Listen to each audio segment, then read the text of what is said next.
जरूरत से ज्यादा उतना ही काम करो जितना ठीक लगे। आप इधर बोले, आपस में बात ना करें। जरूरत से ज्यादा मत उड़ो। संजय जी प्लीज, जरूरत से ज्यादा मत उड़ो। संजय जी आप गली गली में शोर है। संजय जी नरेंद्र मोदी चोर है। कोई बात नहीं, बात नहीं, नरेंद्र मोदी चोर है।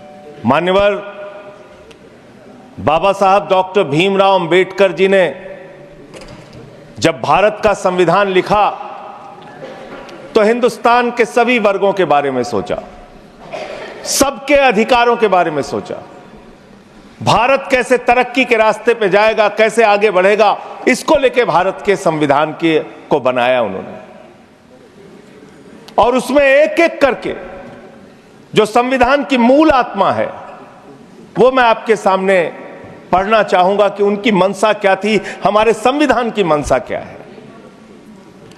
संप्रभु राष्ट्र यानी ऐसा देश जो किसी दूसरे देश के प्रभाव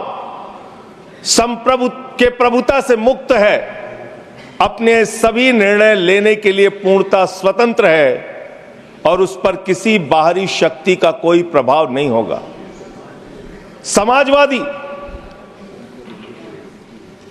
समाजवाद एक ऐसा विचारधारा है जो ये मानती है कि समाज के सभी लोगों तक संपन्नता का हिस्सा पहुंचना चाहिए।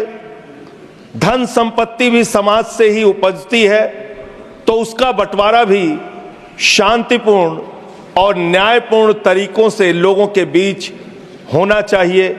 लोकतांत्रिक समाजवाद की यह विचारधारा कहती है कि धन समाज के कुछ लोगों तक सीमित नहीं रहना चाहिए।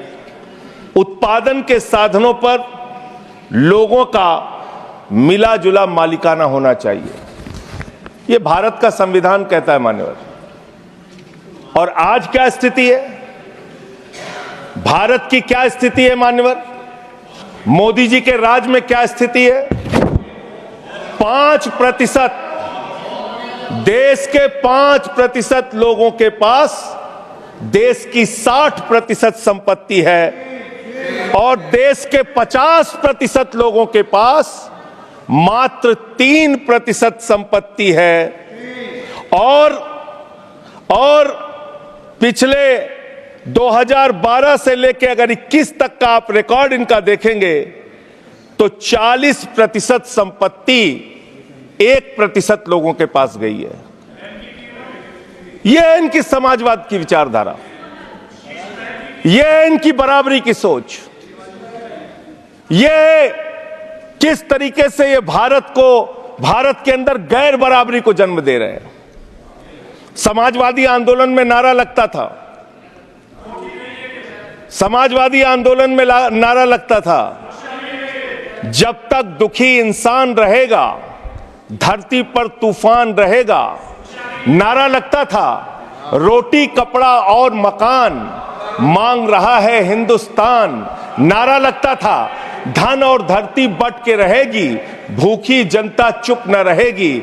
लेकिन आज भारत को इस हालत में इन्होंने पहुंचा दिया है मान्यवर, जहां पर 3% संपत्ति 50% लोगों के पास है और 5% लोगों के पास देश की 60% संपत्ति है।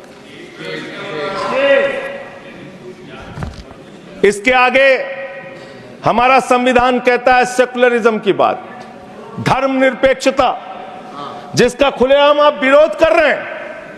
ये एक ऐसी सरकार है, हमारे प्रधानमंत्री जी भारत के संविधान पे शपथ लेकर देश के प्रधानमंत्री बने। यहां पे बैठे हुए सांसद संविधान की शपथ लेते हैं, मंत्री संविधान की शपथ लेते हैं, लेकिन संविधान में लिखी हुई बातों को नहीं मानते। धर्मनिरपेक्षता से इनको मतलब नहीं है। हमको अगर दर्शन करना होता है मान्यवर तो हम काशी जाते हैं, महाकाल का दर्शन करने उज्जैन जाते हैं, प्रभु श्री राम का दर्शन करने अयोध्या जाते हैं। लेकिन भाजपाइयों को जब दर्शन करना होता है तो ये मस्जिद में भगवान का दर्शन करने जाते हैं, मस्जिद में भगवान का दर्शन करने जाते हैं। मस्जिद में मंदिर खोज रहे हैं पूरे देश के अंदर। तो इसलिए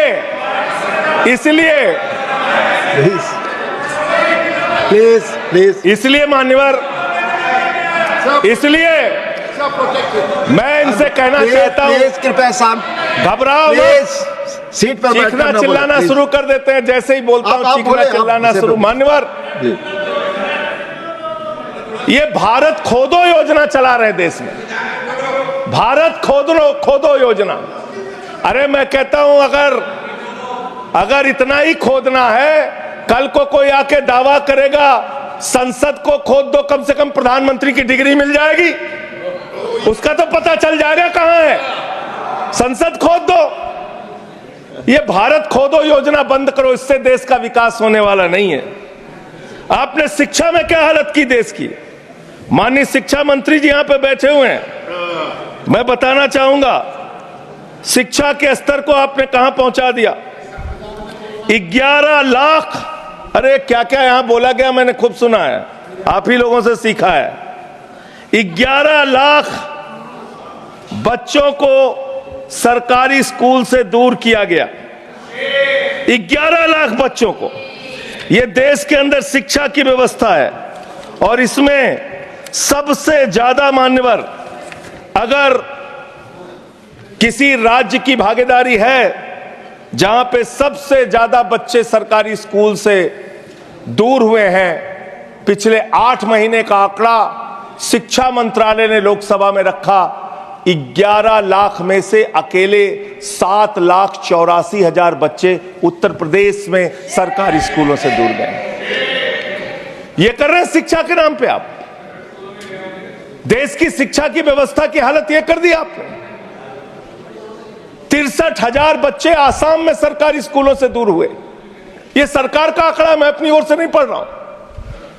जब सरकार से पूछा गया शिक्षा पे कितना खर्च करते हैं, जीडीपी का कितना हिस्सा शिक्षा पे खर्च करते हैं, पिछले 3 वर्षों से भारत की सरकार जीडीपी पे 0.4% शिक्षा पे ऊपर खर्च करती है, और दिल्ली की सरकार, जहां अरविंद केजरीवाल की सरकार है, हम शिक्षा के ऊपर 25% बजट का हिस्सा खर्च करते हैं। मानव स्वास्थ्य के ऊपर दिल्ली के अंदर 13% हम खर्च करते हैं, और भारत की हमारी सरकार जो अपने आप को कहती है मोदी जी की बड़ी योजनाएं हैं, बड़ी ताकतवर सरकार है, मात्र 2% स्वास्थ्य के ऊपर खर्च करती है। यह इस देश की हकीकत है। कैसे समानता आएगी? कैसे संविधान में लिखी हुई बातों की सुरक्षा हो पाएगी? मैं दिल्ली की बात करूं, अगर एक राज्य सरकार दिल्ली के लोगों ने भी चुना, जिसको आप चलने नहीं देते, बार बार उसके ऊपर रोक लगाते हैं, लेकिन उस राज्य सरकार के काम क्या हैं वो आपको जानना बहुत जरूरी है। एक ऐसी सरकार जिसने, अब देखिए टोका टोकी करेंगे। आप बोलिए ना, आप बोलिए, आप क्यों उधर बात अभी कर जाते हैं? अभी ये लोग जब बोल रहे थे मैं चुपचाप सुना, चुपचाप सुना। आप बोलिए। अगर जेल वेल की बात करोगे ना, जिस दिन सत्ता परिवर्तन होगा एक भी आदमी बाहर नहीं दिखेगा। फिर ऐसी बातें मत करो, आपस में बात नहीं। संजय ये जी, धमकी देने की बातें मत करो। संजय जी, आपस में कोई बात नहीं। संजय जी प्लीज प्लीज, नहीं कोई नहीं, आप लोग आपस में बात कंट्रोल प्लीज, कीजिए सर। सभी लोग आपस में बात प्लीज, आप बैठे रहे प्लीज। ऐसे धमकी देके काम मत करो। आप विषय पे बोले, विषय बोले। अडानी की दलाली करने वाली सरकार हमसे आप सवाल बोले कर रही है। विषय पर। संजय जी जो विषय बोलेंगे ये भ्रष्टाचार पे बोलेंगे, विषय पर बोलिए प्लीज, विषय पर बोलिए प्लीज। अडानी की दलाली करने वाले लोग हमसे सवाल करेंगे।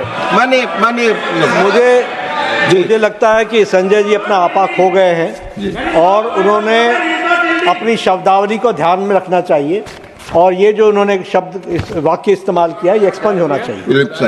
प्लीज आप बोलिए, प्लीज प्लीज प्लीज बैठ। सर बोलिए, मैं दिल्ली के काम बता रहा हूँ। आप दिल्ली के काम बताइए। आपस में दिल्ली की सरकार ने क्या किया है संविधान की रक्षा के लिए? टीका टिप्पणी ना करें। दिल्ली की सरकार ने क्या किया है इस देश के नागरिकों को मजबूत बनाने के लिए? दिल्ली की सरकार ने क्या किया है शिक्षा और स्वास्थ्य पे काम करने के लिए? दिल्ली की सरकार ने क्या किया है बाबा साहब के लिखे गए एक एक शब्द को जमीन पे उतारने के लिए? दिल्ली के अंदर शिक्षा में हमने 25% खर्च किया, स्वास्थ्य में हमने 13% खर्च किया, दिल्ली में हमने बिजली फ्री दिया। पूरे देश में पहली सरकार है जो बिजली फ्री देने का काम करती है। दिल्ली के अंदर केजरीवाल जी ने 200 यूनिट बिजली फ्री, 400 यूनिट बिजली आधे दाम पे दिया। दिल्ली के अंदर केजरीवाल की सरकार ने इलाज मुफ्त किया, पानी मुफ्त दिया। दिल्ली के अंदर सीट पर बैठकर बुजुर्गों को तीर्थ यात्रा, माननीय मंत्री, बुजुर्गों को तीर्थ यात्रा कराने का काम किया, बुजुर्गों को तीर्थ यात्रा कराने का काम किया दिल्ली की सरकार ने। दिल्ली की सरकार ने माताओं बहनों के लिए बस की यात्रा फ्री करने का काम किया। और अगली योजना आ रही है, दिल्ली में केजरीवाल मुख्यमंत्री बनेंगे, दिल्ली की महिलाओं को 2100 रुपए हर महीने उनके खाते में पहुंचाया जाएगा। हम महिला को सशक्त करेंगे, मजबूत करेंगे। संविधान पर भी जोड़िए उसको, संविधान पर बोलिए। संविधान पे बोलिए, संविधान पर बोलिए संजय जी। संविधान के अंतर्गत मैं एक चुनी हुई सरकार के बारे में बोल रहा हूं। संविधान पर चर्चा हो रही है, दिल्ली में अपेक्षा होगी संविधान पे आप बोले और दिल्ली में, आप बैठे रहे। मैं बोल रहा हूं, दिल्ली के अंदर 200 किलोमीटर के मेट्रो नेटवर्क को हमने 2015 से बढ़ाकर प्लीज स्पीक ऑन 450 किलोमीटर किया। संजय जी कॉन्स्टिट्यूशन पे बोलिए। सर, उन्होंने अपनी सरकार की उपलब्धि गिनाई, आपने उनको नहीं रोका।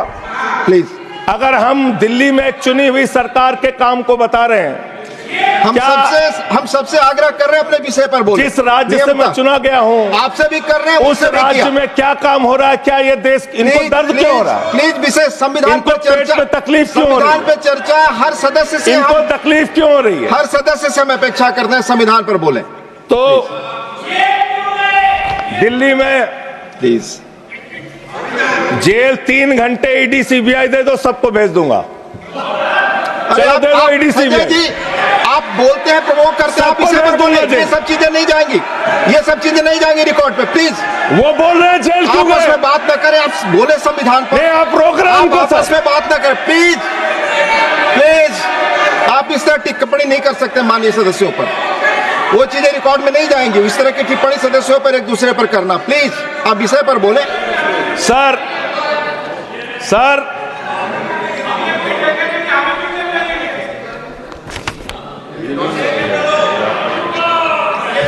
3 सर, आप ही का चेहरा दिख रहा है सर। नहीं, मेरा चेहरा नहीं, चेहरा आपका दिख रहा, आप बोलिए तो सर आप बोलिए। ये लोग भ्रष्टाचार के खिलाफ जब बोलते हैं, भ्रष्टाचार के खिलाफ जब बोलते हैं भाजपा के लोग, तो लगता है ओसामा बिन लादेन अहिंसा पे उपदेश दे रहा है। ये भ्रष्टाचार के खिलाफ बोलेंगे। 3,02,000 करोड़ रुपए का ठेका इन लोगों ने इलेक्टोरल बॉन्ड के नाम पे लिया सर। 3,02,000 करोड़ रुपए का ठेका इन लोगों ने इलेक्टोरल बॉन्ड के नाम पे बोलिए। विषय पर प्लीज सर, विषय पर बोलिए सर।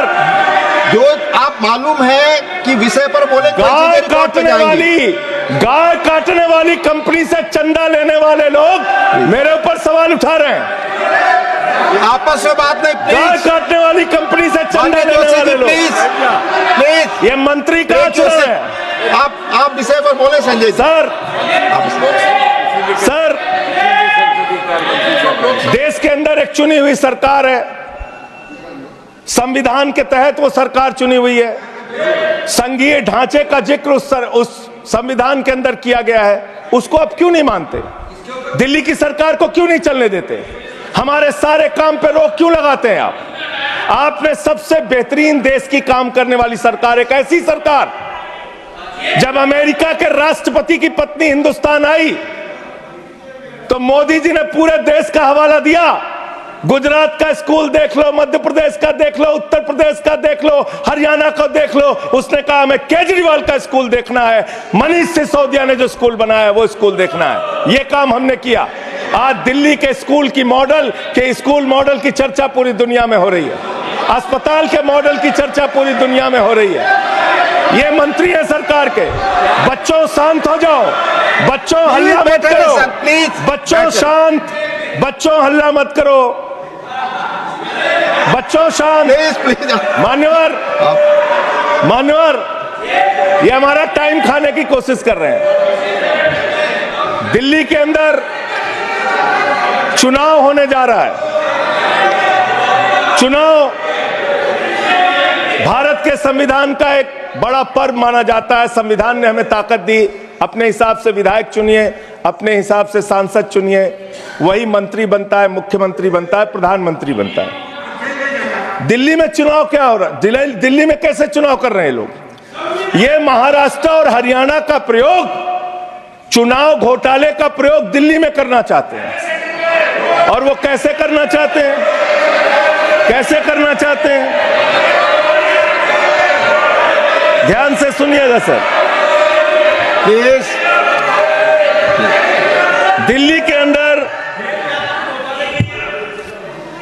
ये चुनाव घोटाले की मैं रिपोर्ट लेके आया हूं। ये रिपोर्ट आज पूरे देश को पता होनी चाहिए। दिल्ली में जो चुनाव करा रहे हैं मान्यवर, ये घपले से जीतना चाहते हैं। शाहदरा में भारतीय जनता पार्टी के एक पदाधिकारी ने 11,008 वोट कटवाने की अर्जी दी। जनकपुरी में भारतीय जनता पार्टी के 24 कार्यकर्ताओं ने 4,874 वोट कटवाने की अर्जी दी। तुगलकाबाद में भारतीय जनता पार्टी के 15 कार्यकर्ता ने 2,435 वोट कटवाने की अर्जी दी। मानिए, आप संविधान पर क्या चुनाव के बारे में बोलना गलत है? प्लीज आप बैठे, प्लीज। क्या संविधान के अंतर्गत चुनाव नहीं होता सर? आप बोले सर, चुनाव के बारे में बोलना गलत है। हाँ, तो ये आप गायब। फ्री एंड फेयर इलेक्शन संविधान ने दिया है। तुगलकाबाद में सर, तुगलकाबाद में एक बूथ है, बूथ नंबर 117। वहां कुल 1337 वोट हैं। उसमें से 554 वोट कटवाने की अर्जी 2 बीजेपी के कार्यकर्ताओं ने दी। पालम में भाजपा के 9 कार्यकर्ताओं ने 1641 वोट कटवाने की अर्जी दी। संजय जी, रजौरी गार्डन में सर चुनाव का अधिकार संविधान ने दिया। ऑथेंटिसिकेशन करेंगे। सर, चुनाव का अधिकार संविधान ने दिया। जो आरोप लगा रहे हैं, चुनाव के घपले पे नहीं बोलेंगे यहाँ पे, प्लीज। क्या चुनाव के घपले पे नहीं बोलेंगे? इसको चुनाव, हाँ, ऑथेंटिकेट करूंगा, ऑथेंटिकेट करूंगा sir. I will authenticate, please. मैं ऑथेंटिकेट करूंगा सर। आपकी बात सुन लिया सर। हरिनगर में आप बैठ जाए जगह पे अपनी। हरिनगर में भारतीय जनता पार्टी के 4 कार्यकर्ताओं ने 637 वोट कटवाने का आवेदन दिया। करावल नगर ने 2 कार्यकर्ताओं ने 3,260 वोट कटवाने की अर्जी दिया। मुस्तफाबाद में एक व्यक्ति ने 534 वोट मैं नहीं कर रहा। I am not एल्डिंग sir, I am not एल्डिंग। Leader of the house, I am not एल्डिंग। नहीं सर, ऐसे आप तो फिर ऐसे अलाउ करेंगे। मिनट आपको हम समय देंगे, आप देखिए। Leader of the house. नहीं, मैं एक ही बात स्पष्ट करना चाहता हूं कि जिस संविधान ने ये ताकत दी है कि वो वोटर्स लिस्ट के बारे में जो चर्चा कर रहे हैं कि उसको कटवाने का, वो प्रोविजन भी संविधान के अंतर्गत ही है। और उसमें देखने वाली बात यह है कि ये इतने दिन सत्ता पे कहीं रोहिंग्या और बांग्लादेशी के वोटों पर तो नहीं बने हुए थे। मानिए संजय जी, इतनी शानदार बात आज की है लीडर ऑफ द हाउस ने सर। मैं इनका नमन करता हूं। इतनी बढ़िया बात इन्होंने कह दी कि मैं इसका जवाब जरूर दूंगा। सर, इन्होंने कहा कहीं ऐसा तो नहीं जिनके नाम काटे जा रहे हैं वो रोहिंग्या हैं। हमारे उत्तर प्रदेश के भाई, हमारे पूर्वांचल के भाई, हमारे यूपी बिहार के भाई जो 40-40 साल से दिल्ली में रह रहे हैं, अपने श्रम, अपने खून पसीने से दिल्ली को बना रहे हैं, आप उनको रोहिंग्या करें। आप उनको रोहिंग्या करें। हिम्मत कैसे हुई आपकी? हिम्मत कैसे हुई आपकी? आप बैठे। आप हमारे पूर्वांचल के भाइयों को रोहिंग्या कहेंगे? हिम्मत कैसे हुई आपकी? हिम्मत नहीं होनी चाहिए आपकी। आगे बोले। पूर्वांचल के लोगों को ये बांग्लादेशी कह रहे हैं। मैं नाम पढ़ रहा हूं। राम सिंह बसंत विहार में रहते हैं, उनका वोट कटवाया गया। राम प्लीज बैठ जाइए। बसंत विहार में बैठिए, रहते आप हैं। सब बैठिए, बैठिए। ये पता है सर, आपके सदन पर रखूंगा। ये हिंदू लोग हैं, हिंदू लोग हैं, इनका नाम राम है, इनका नाम राम है, राम, इनका नाम राम है, राम। प्लीज बैठे आप। छोटेलाल वर्मा, आप बैठे। छोटेलाल वर्मा, अंबेडकर नगर, बस्ती, आरके पुरम, दिल्ली, इनका नाम कटवाया गया। सोनिया, अंबेडकर नगर, बस्ती, आरके पुरम, इनका नाम कटवाने की अर्जी दी गई। संतोष कुमार, अंबेडकर नगर, बस्ती, आरके पुरम, इनका नाम कटवाने की अर्जी दी गई। आशा, अंबेडकर नगर, बस्ती, आरके पुरम, इनका नाम कटवाने की अर्जी दी गई। गीता, हरकेश, सुशील कुमार, नरेंद्र, सुमन, ये सारे नाम लेके आया हूं। ये हमारे यूपी के, बिहार के, ये दिल्ली में रहने वाले 40-40 साल पुराने रहने वाले लोग हैं। ये बांग्लादेशी नहीं है, ये रोहिंग्या नहीं है। इनको आपने रोहिंग्या और बांग्लादेशी कहा है। पूर्वांचल के लोग आपकी जमानतें जब्त कराएंगे दिल्ली के चुनाव में, देखना। सर आप ही दिख रहे हैं, मेरी बात को नहीं जा रही। बोलिए, बोलिए। आप ही बोल रहे हैं। सर आपको मैंने नाम पढ़ के बता दिया, ये लिस्ट यहां रखूंगा और मैं चाहता हूं ये ऑथेंटिकेट करने के लिए आपने कहा मैं नाम दूंगा। इसकी उच्च स्तरीय जांच कराइए, कैसे इन लोगों के नाम कटवाने की अर्जी दी जा रही है। यही महाराष्ट्र में घोटाला किया इन लोगों ने, यही हरियाणा के अंदर घोटाला किया इन लोगों ने। ये चुनाव घोटाले से जीतना चाहते हैं, दिल्ली में ये चाल चलेगी नहीं, याद रखना। केजरीवाल और आम आदमी पार्टी यहाँ पे बैठी है, संविधान पर बोलिए। यहाँ पे ये चाल नहीं। संविधान पे बोल रहा हूँ सर। संविधान, ये चुनाव ही गड़बड़ कर देंगे, इससे आगे बढ़िए। चुनाव ही गड़बड़ करेंगे तो संविधान कहाँ से बचेगा सर। चुनाव ही निपटाने पे लगे हुए ये लोग। सर दूसरी बात हुई दलितों के अधिकार की और बांग्लादेशी घुसपैठिया। सर पिछले 10 साल से हिंदुस्तान में किसकी सरकार है सर? क्या यहाँ पे ट्रंप की सरकार है? क्या ओबामा की सरकार है? यहाँ पे यहाँ 10 साल से किसकी सरकार है? 10 साल से यहाँ पे महामानव की सरकार है। महामानव की सरकार है 10 साल से। मैं महामानव से पूछना चाहता हूं, नरेंद्र मोदी जी से पूछना चाहता हूं, अमित शाह जी से पूछना चाहता हूं, सीमा की सुरक्षा किसके जिम्मे है? अमित शाह के जिम्मे है। सीमा किससे लगती है? बांग्लादेश की, त्रिपुरा से लगती है, आसाम से लगती है, बंगाल से लगती है। कोई बांग्लादेशी त्रिपुरा से, बंगाल से, आसाम से, झारखंड पार करके, यूपी पार करके, बिहार पार करके दिल्ली कैसे आ गया? आप लोग घास छील रहे थे क्या? आपकी सरकार घास छील रही थी क्या? कैसे आ गए भाई यहाँ पे बांग्लादेशी? और 10 साल में 10 बांग्लादेशी घुसपैठिया दिल्ली से भगाया हो तो उसका नाम बता दो, उसका नाम बता दो। 10 साल में 10 बांग्लादेशी घुसपैठिया दिल्ली से भगाया हो तो उसका नाम बताओ ना। राजनीति क्यों करते हो? नरेंद्र मोदी का दोस्त अडानी बांग्लादेश को बिजली सप्लाई करता है। आप विषय पर बिजली सप्लाई करता है। प्रधानमंत्री पर आपने भारत की बिजली चोरी करके, भारत की बिजली चोरी करके बांग्लादेशियों का घर रोशन करते हो। संविधान पर बोलिए। हमें ज्ञान बता रहे हो, प्लीज हमको ज्ञान बता रहे हो। हजारों करोड़ की बिजली चोरी करके झारखंड की बिजली। सर आप ही आ गए सर, मेरा तो नाम गायब हो जाता हूं मैं। सर झारखंड की बिजली चोरी करके, भारत की बिजली चोरी करके अडानी बांग्लादेश को पहुंचाता है। ये आप ही सब्सटेट करेंगे इस आरोप इसको भी करेंगे। हाँ, करे जितना आप बोलेंगे सब हाजिर कर देंगे साहब। आप इस सब्सटेट करेंगे, इसलिए आरोप आप लगा रहे हैं। हाँ एकदम करेंगे। ये दोहरी नीति नहीं चलेगी। आपके लड़के कतर के शेखों के साथ बिजनेस करेंगे, दुबई के शेखों के साथ बिजनेस करेंगे, यहाँ मुसलमानों के खिलाफ हिंसा की बात करोगे। मैं एक बात इन लोगों को समझाना चाहता हूँ, दिल्ली चुनाव में आ रहे हो, शांति से आना, एकदम शांति से आना। यहाँ पे अगर गंदी राजनीति की, हिंदू मुसलमान किया तो हमने दिल्ली वालों को सिखा दिया है। जब तुम कहोगे हिंदू मुसलमान, वो कहेंगे स्कूल अस्पताल, स्कूल अस्पताल, स्कूल अस्पताल। आपको मैं बताना चाहता हूं, यहां किसी भी तरह की तानाशाही और दादागिरी दिखाने की कोशिश मत करना। दिल्ली का चुनाव मुद्दों के ऊपर लड़िए, चुनाव का घोटाला मत कीजिए। चुनाव हार रहे हो तुम 3 बार से, तो तुम सोच रहे हो वोटर लिस्ट में गड़बड़ी करा देंगे। इससे काम नहीं चलेगा सर।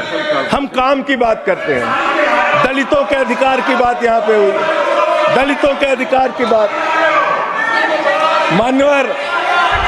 मान्यवर एसटी, एससी, ओबीसी, ये 3 कैटेगरी, एसटी, एससी, ओबीसी, ये तीन कैटेगरी में भारत सरकार के अंदर ज्वाइंट सेक्रेटरी लेवल पे और सेक्रेटरी लेवल पे 322 अधिकारी हैं। और सरकार का आंकड़ा है, मेरा नहीं। ये क्या कह रहे हैं? ये कह रहे हैं दलित, एससी कैटेगरी के अनुसूचित जाति 16, एसटी 13, 39 ओबीसी और 254 जनरल कास्ट के लोग हैं। ये आपका दलितों, पिछड़ों और आदिवासियों के प्रति न्याय है। ये कर रहे हैं आप उनके साथ। लेटरल एंट्री के जरिए आप दलितों, पिछड़ों, आदिवासियों का आरक्षण खा रहे हैं। आप आईएएस की नौकरी में बहुत सारे बच्चे, 125 बच्चे हैं सर, जिनको इन्होंने क्रीमी लेयर के नाम पे आईएएस, पीसीएस, आईएफएस बनने से वंचित कर दिया। ये इनका इतिहास है। ये कर रहे हैं दलितों के साथ सर। मंदिरों में घुसने नहीं देते। इनकी मानसिकता ये है, इनकी मानसिकता ये है। इन्होंने अयोध्या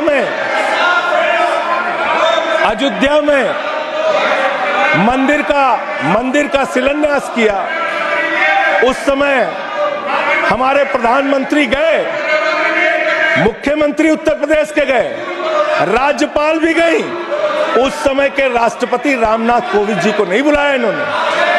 मंदिर के उद्घाटन में इन्होंने श्रीमती द्रौपदी मुर्मू जी को नहीं बुलाया, क्योंकि वो दलित समाज से थे, ये आदिवासी समाज से हैं। आपकी मानसिकता ये है। 100 वर्ष हो गए आरएसएस को, एक भी दलित, पिछड़ा और आदिवासी आज तक आरएसएस का प्रमुख क्यों नहीं बना? इसका जवाब दो, इसका जवाब दो। आप नफरत करते हैं दलितों से, पिछड़ों से, आदिवासियों से। यह आपकी मानसिकता है। इसलिए आगे कॉन्स्टिट्यूशन पढ़ता हूं सर। आगे क्या लिखा हुआ है? आगे लिखा हुआ है डेमोक्रेटिक, लोकतांत्रिक भारत देश की जनता अपने प्रतिनिधि खुद चुनती है। वोट के माध्यम से सभी के वोटों का महत्व बराबर है। जनता के द्वारा जनता का प्रतिनिधि चुना जाता है। जनता के द्वारा जनता का प्रतिनिधि चुना जाता है। उसके बाद चुनने के बाद सरकार बनती है और आप लोग खरीद फरोख्त करके, संविधान को तार तार करके, लोकतंत्र का गला घोट के महाराष्ट्र में सरकार गिराते हो, कर्नाटक में सरकार गिराते हो, मध्य प्रदेश में सरकार गिराते हो, उत्तरांचल में सरकार गिराते हो, अरुणाचल में सरकार गिराते हो। पूरे देश में तोड़ फोड़ खरीद फरोख्त करके सरकारों को गिराने का काम करते हो। इसीलिए मैं कहता हूं, जब ये लोकतंत्र के बारे में बोलते हैं, संविधान के बारे में बोलते हैं, हम लोग यहाँ विपक्ष की तरफ से खड़े होते हैं, चीख रहे हैं, चिल्ला रहे हैं, सोच रहे हैं इनसे डर के चुपचाप बैठ जाएंगे। एक बात याद रखना, ये देश बाबा साहब के संविधान से चलेगा, किसी मोदी और अमित शाह के फरमान से नहीं चलेगा। याद रखना, इसको याद रखना। और ये जो बार बार तुम्हारा गठबंधन ईडी से है, ईडी से तुम्हारा गठबंधन, सीबीआई से तुम्हारा गठबंधन। यहां इंडिया गठबंधन है, वहां ईडी गठबंधन है, ईडी गठबंधन है, ईडी गठबंधन। मान्यवर भ्रष्टाचार की बात मैं करूंगा। भारत के प्रधानमंत्री, जिन्होंने देश के बड़े बड़े फैशन डिजाइनरों को भी फेल कर दिया, इतना सज के चलते हैं, इतना सज के चलते हैं। प्रधानमंत्री इटली का चश्मा, आप जानते हैं, इटली की घड़ी, आप ये सब चीजें नहीं जानते। यहाँ हमारे नेता पे टिप्पणी हो रही है, आप नहीं बोल रहे हैं, आप नहीं बोल सकते। हमारे नेता पे टिप्पणी हो रही है, आप नहीं बोल रहे हैं। प्रधानमंत्री पर आप टिप्पणी नहीं कर सकते। हमारे नेता पे, संवैधानिक केजरीवाल पे टिप्पणी हो रही है, आप नहीं बोल रहे हैं। आप प्लीज स्पीकर सब्जेक्ट। हमारा टाइम बचा है सर। हाँ तो आप बोले सब्जेक्ट पर बोले। सब्जेक्ट पे बोल रहे हैं। हाँ ये टिप्पणियां नहीं जाएंगी आपकी रिकॉर्ड पे। सर बच्चों शांत हो जाओ, बच्चों शांत हो जाओ, आप स्पीक बच्चों शांत, प्लीज स्पीक। बच्चों शांत हो जाओ बच्चों। मानवर न्याय की बात, भारत का संविधान सभी नागरिकों को सामाजिक, आर्थिक, राजनीतिक स्तर पर न्याय देने का वादा करता है। ये न्याय दे रहे हैं भारत के लोगों को सर, ये न्याय कर रहे हैं भारत की जनता को, ये न्याय दे रहे हैं। आज चुनी हुई सरकारों को प्लीज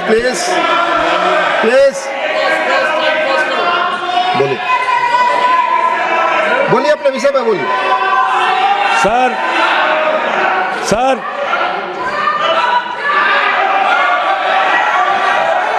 ये अगर यहाँ नारा लगाएंगे आप इनको रोक नहीं रहे। मैं बोल रहा हूँ उनको भी और आपको भी। वो नारे लगा रहे हैं। आपने शुरू किया, माननीय प्रधानमंत्री पर टिप्पणी। नहीं, मैं अगर यहाँ नारा लगाऊंगा, प्लीज आप इसे पर बोलिए, संविधान पर बोलिए। तो इसलिए मैं ये कहना चाहता हूं, जरूरत से ज्यादा उतना ही काम करो जितना ठीक लगे। आप इधर बोले, आपस में बात ना करें। जरूरत से ज्यादा मत उड़ो। संजय जी प्लीज, जरूरत से ज्यादा मत उड़ो। संजय जी आप गली में शोर है। संजय जी नरेंद्र मोदी चोर है। कोई बात रिकॉर्ड पे नहीं जाएगी। नरेंद्र मोदी चोर है। कोई बात रिकॉर्ड पे नहीं जाएगी। Not go please, it will not go on the record. नहीं, please go back to your seats. नहीं आप ये गलत, नहीं सर, आप दुरुपयोग कर रहे हैं समय का। कैसे आप दुरुपयोग कर रहे हैं। प्लीज केजरीवाल को कैसे बोल रहे हैं? आप सब पीछे जाए। आप प्लीज आप पीछे जाइए। प्लीज नागर जी प्लीज आप पीछे जाइए। आप इसे पर बोलिए। इनको चुप कराइए सर। आपने जो भी प्रधानमंत्री जी पर टिप्पणी की है और जो भी नारे उनके खिलाफ लगाए, ये भी बोलिए कि मुख्यमंत्री पर जो टिप्पणी की है वो भी जाएगा। आप बोलिए। वो भी हट जाए। आप पहले बोले, वो भी हट जाए। आपका समय खत्म होगा, मैं खत्म करूंगा। प्लीज मान्यवर, पिछले दिल्ली के अंदर कानून व्यवस्था की क्या हालत है? कल हमने महिला अदालत किया दिल्ली में। देश की राजधानी दिल्ली आज अपराधों से सहमी हुई है, परेशान है। क्या हालत है सर? 2019 से महिलाओं के खिलाफ अपराध में दिल्ली में 41% वृद्धि हुई है। 14,000 महिलाओं के खिलाफ अपराध, हिंसा का अपराध, बलात्कार का अपराध 1 साल के अंदर हुआ है।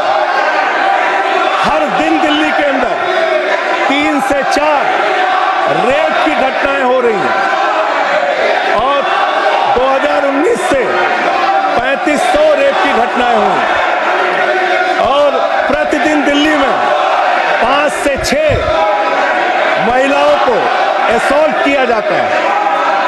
ये आंकड़े हैं सर। 11 महिलाएं और बच्चियां प्रतिदिन किडनैपिंग का शिकार होती है दिल्ली में। ये दिल्ली की हकीकत है।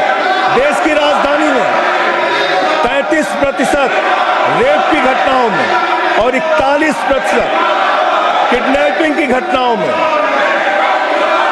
देश के 19 शहरों के मुकाबले वृद्धि हुई है। दिल्ली के अंदर ये कोर्ट है। सारे रिकॉर्ड रख दीजिएगा। हाँ रख दूंगा।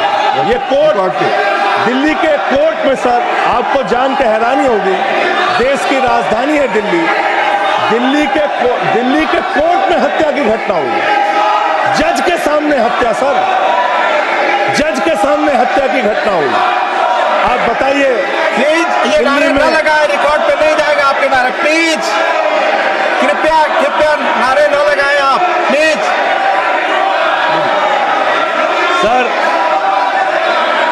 सर दिल्ली के अंदर कोर्ट में हत्या हुई। देश की राजधानी में राष्ट्रपति रहते हैं, प्रधानमंत्री रहते हैं, उपराष्ट्रपति रहते हैं, सारे लोग सर मेरा वीडियो नहीं आ रहा है। आप बोल सारे रहे लोग हो रहते हैं देश की please। राजधानी में और इस देश की राजधानी के अदालत में हत्या हो रही है। इसलिए मान्यवर, मैं आपके माध्यम से अनुरोध करना चाहता हूं अंत में एक बात कह के, आज जब मैं आ रहा था काशी लंका में रेहड़ी पटरी वालों की दुकानें तोड़ी जा रही हैं, गरीबों को उजाड़ा जा रहा है। जिस राजधानी दिल्ली में हम लोग रहते हैं सर, झुग्गी बस्तियों को तोड़ा गया, झुग्गी बस्तियों को उजाड़ा गया और हर साल का आंकड़ा है, मैं आपके सामने मेरा रखूंगा। आग्रह होगा प्लीज अपने सीट पर जाएं। मान्यवर, प्लीज मान्यवर, एक बशीर बद्र की लाइन है, लोग टूट जाते हैं, लोग टूट जाते हैं, बस खत्म हो रहा है। लोगों के घर उजाड़े जा रहे हैं सर, फिर आप ही का चेहरा आ रहा है सर। गरीबों को घर उजाड़ा जा रहा है दिल्ली में। बशीर बद्र की एक लाइन के साथ अपनी बात को खत्म करूंगा। लोग टूट जाते हैं एक घर बनाने में, तुम तरस नहीं खाते बस्तियां जलाने में। लोगों को उजाड़ना बंद करो। तुमने अयोध्या में उजाड़ा, तुमने काशी में उजाड़ा, तुमने दिल्ली में उजाड़ा। ये बुलडोजर राजनीति से देश का भला होने वाला नहीं है। ये चीखने चिल्लाने से कुछ नहीं होने वाला है और तुम्हारी तानाशाही के आगे झुकेंगे नहीं कभी। धन्यवाद। ये नारेबाजी लगा के धन्यवाद तुम लोग धन्यवाद नहीं संजय पाओगे। जी, धन्यवाद, बहुत बहुत धन्यवाद। धन्यवाद। प्लीज माननीय लीडर, प्लीज माननीय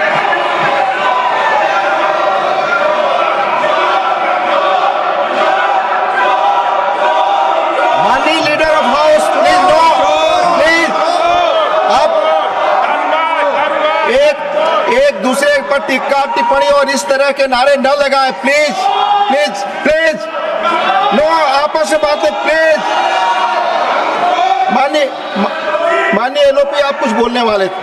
नहीं, माननीय लीडर ऑफ हाउस, 3 बातें बताना चाहता हूँ। जी। पहली बात, जो संजय सिंह जी ने कही कि फलाने राम फलाने राम फलाने राम, संविधान में, इलेक्शन कमीशन में पूरा अधिकार है किसी व्यक्ति को किसी के वोट कर ऑब्जेक्शन करने का, और ऑब्जेक्शन में रीज़न देने का होता है। जिन लोगों ने भारतीय जनता पार्टी की तरफ से ऑब्जेक्शन दिया है तो साथ में रीज़न भी दिया है, और वो चाहे पूर्वांचल हो, चाहे रोंगिया हो, चाहे बांग्लादेशी हो, चाहे घुसपैठिया हो, वो सब उसमें आते हैं। दूसरी बात, इसलिए इसको राजनीतिक रंग देने की जरूरत नहीं है। इसको संजय जी प्लीज बैठिए। आप प्लीज बैठिए। मैं आपसे आग्रह करता हूं, संजय जी प्लीज बैठिए। ये आपस में गला फाड़ प्रतियोगिता ना करें, प्लीज बैठे, प्लीज। हाँ, इसको संविधान के नजरिए से देखने की आवश्यकता है, और आज हम संविधान पर चर्चा कर रहे हैं। इसको राजनीतिक रंग देने की जरूरत नहीं है। दूसरी बात आपने कही, सरकारें गिरा दी। अरे भाई, मध्य प्रदेश में हम 5वीं बार चुन करके आ गए, उत्तर प्रदेश में हम दूसरी बार लगातार आ गए। आपने महाराष्ट्र के बारे में कहा कि खरीद फरोख्त हुई, महाराष्ट्र ने landslide victory Bharatiya Janata party को दी। अरुणाचल प्रदेश में राउत साहब लैंडस्लाइड, आप तो उस दिन बोल रहे थे कि मैं तो विश्वास ही नहीं कर पा रहा हूं, लैंडस्लाइड। और अरुणाचल प्रदेश में लगातार तीसरी बार आ गए हम, गोवा में लगातार हम तीसरी बार आ गए। हम हैट्रिक बना रहे हैं और जनता के आशीर्वाद से आ रहे हैं, और वह समय दूर नहीं जब दिल्ली में भी आएंगे। लेकिन मैं संजय जी से यह जरूर कहना चाहता हूं कि भावनाएं कभी भी सीमा को क्रॉस नहीं करना चाहिए, और इस सदन के डिबेट को जहां जहां आपने उसका स्तर नीचा किया है, उपसभापति जी, आप जरा रिकॉर्ड देख करके उनको एक्सपंज करने की कृपा करेंगे, इतना ही मैं देखा जाएगा। माने